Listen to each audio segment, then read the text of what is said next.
nonetheless, we're here with the Saints. Um, the Saints are just one of those teams where they just need an infusion of young talent, regardless of what side of the ball it's on.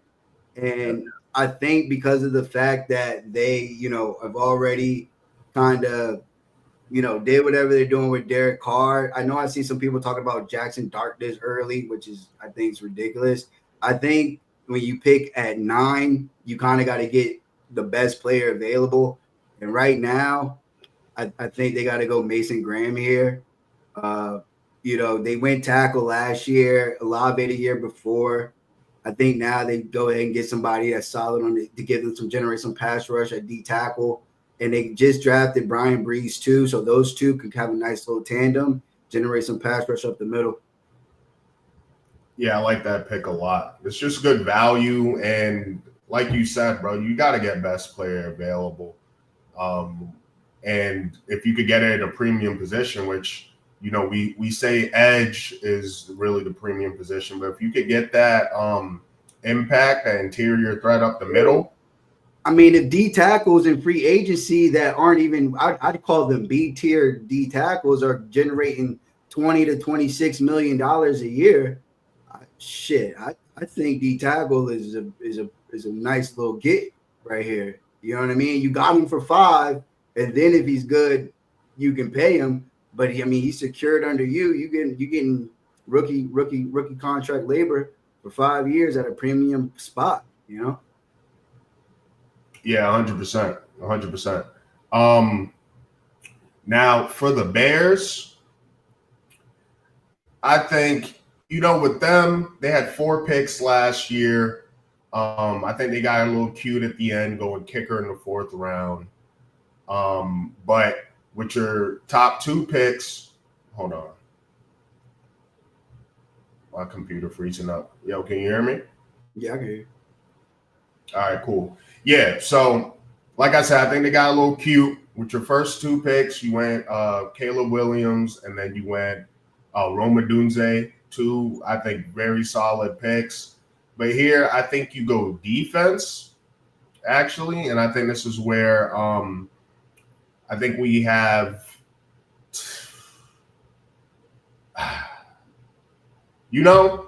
they have Jaquan Brisker along there with Kevin Byard, but I'm going to make this a Malachi Stark spot. I think it's the best safety in the draft. I think he can make a big impact in this defense. And, it might be top of their big board here, but I like Starks here for the Bears. I'm really high on him. I mean, yeah, and he reminds me of Brian Branch, where maybe he didn't clock the fastest 40 time, but his football skills and instincts, you can play him as slot, play him inside as a big safety, play him too high. So I just think that, he's just one of those players that once he's out on the football field, his instincts are going to take over and he's going to be able to make plays. Yep. But pick 11, Niners, retool year. What you got for him? Right here, I think they go Kelvin Banks Jr. I know Armand Membu still on the board, but the way that San Francisco plays football, I think they want somebody that's more of a power tackle, and Armand Membru is one of those players who he wins with finesse. So it wouldn't be even the thing where you can kick him inside for a little bit until he was ready to go to the outside play tackle. You would kind of have to already insert him as your right tackle on the other side of Trent Williams. So I think here they go with the position flexibility of Kelvin Banks Jr. And he also is one of those who just made the cut, I think, with like 34.5-inch arms. So he will be able to eventually play or have a shot to play either one of the tackle spots if needed to. Okay. I wonder if that's a hot take, Banks over Membu, but I like how you had your reasonings in terms of the fit and their overall depth chart. So yeah, because I mean, like there's again some people Membu probably not going to be a problem for, but he's not an all around tackle. He's a good tackle. He's a good finesse tackle that It has all the size and length that you need and has for the potential, but it's he's not a mean guy. Like straight up, he's just not mean. So you know what I mean. Sometimes, especially if you are offensive lineman in the same locker room as Trent Williams, it got to get a little ugly in there. You know, a little muddy. I got you. We're gonna go back to back Texas here. Y'all just lost Jordan Lewis, best nickel in the league. How's Trevon Diggs? Is he going to be good to go to start the Nah, season? nah, he's not. Not going to be good to go. So we got somebody who you might be able to play, outside the slot, but at least you have that kind of hampered down, and you might be able to rotate him on the other side of Deron Bland with Jahdae Barron. You know who they would pick over Jahdae Barron? Will Johnson. Yeah. I could see it. I was close to it, but I figured y'all just lost your nickel, so yeah. But because the thing is, we still got Bland, and Bland kind of excelled at the nickel position too. So I wonder if they feel like it might be easier to insert Bland on the nickel and the inside on the nickel, and have Will Johnson play on the outside, and then just hope for the best until Trayvon can get back. But who would you prefer? Who would I prefer? Yeah. I would prefer Jahdae Barron because I think he's just an all around cornerback. Like he reminds me of Jordan Lewis, like in terms of he's going to be in Tyrann Mathieu. He's just but he's 5'11", 195. Cowboys are a stickler on they want 6 foot and over long arms. So I like Jahdae Barron. He actually ran at the combine. I see him guard people on the outside. I seen him play in the inside, and even he played safety. So I just love his position flexibility. But due to size reasons and measurements, I think the Cowboys will go Will Johnson, which I'd be okay with the pick too. I wish I saw him run, but I would just have to deal with it. It really wouldn't hurt me that bad. Cornerback at the end of the day is a premium position, so you need. I keep forgetting you have such a big issue with him not doing anything. It means a lot. Like Desmond King, you know what I'm saying, and Derek Stingley. There's a difference between P2 and Desmond King. Patrick Surtain, we know what he could run, and Desmond King, we liked him, but then he ran a 4.64, and it was just kind of like, all right, bro, you're limited. You are. And this is a premium pick. What I did like about our head coach is he said one thing I loved, and he was like, yo, we're picking at 12. We're not trying to be picking at 12 again. So it's like, okay, cool. Yeah, that means that you're going to get the guy that it's like we can't get them and we picking back at 26. I'm cool with that. True. Dolphins, 13. So the Dolphins, this one right here, they definitely. I think if this happens, they're going crazy. Armand Membu to the Dolphins to play right tackle with their left-handed quarterback Tua. So technically, his blind side is his right side. I think that and the offense that they run, like I said, they don't really care for power linemen. They want a lineman that's agile and moves with finesse and all of that, so they can run all their beautiful screens and reverses and misdirection plays. So I think if this happens for them, they run up to the podium. Yeah, for sure.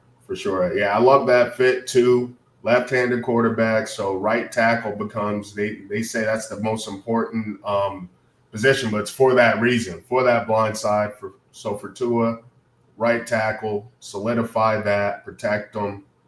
Right. Because I don't even know if we know if he's coming back or not. I don't know if he's like retired or not, but he's been talking like he's been going to retire. So if this happens, I definitely think they'd be cool in retiring.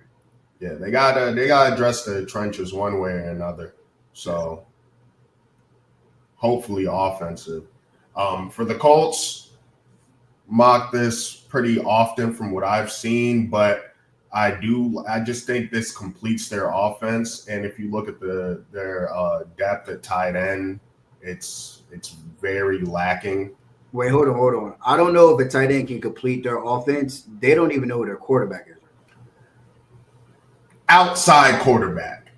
In terms of the weapons, you have Michael Pittman as your big body receiver, Alec Pierce, deep threat, Josh Downs, who I think is really their wide receiver one, to kind of do it all, and then you have a playmaker at tight end, and then you have Jonathan Taylor to help out. No more excuses for Anthony Richardson.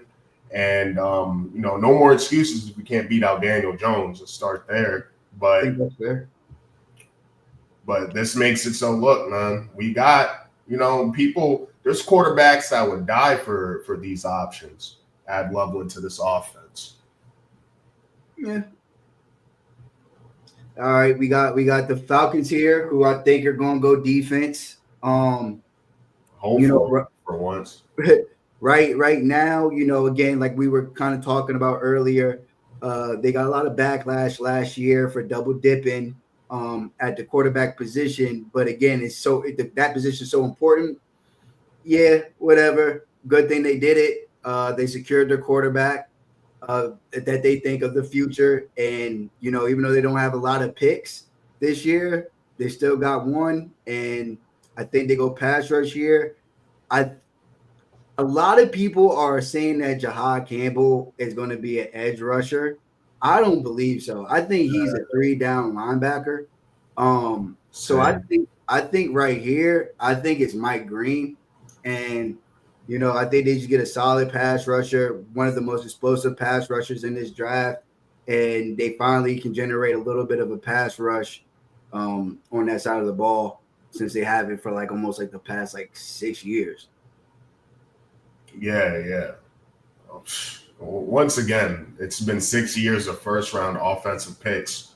So not too surprising that the pass rush has been lacking. For the Cardinals, I definitely want to address the trenches here. I'm kind of torn between a couple picks.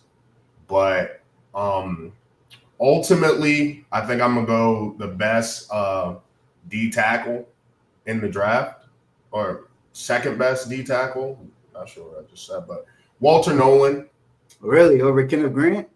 Yeah. I like Walter Nolan over Kenneth Grant. I think, with the character concerns, it seems like all that's kind of squared away. He kind of did his thing in the interviews. There's nothing legal or anything like that. It was like a maturity thing.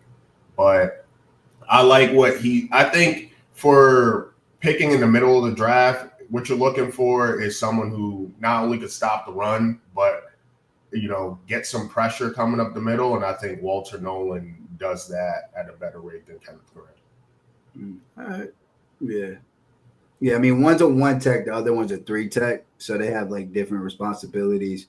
But yeah, I mean, this is a solid pick. They're one of those teams that just need a young infusion of talent on their defense. So, and their defense played pretty well despite lacking talent. Yeah, and I feel like this would be a great addition for sure. Yeah, they have a scrappy defense, but yeah, now they get a little bit of infusion of talent.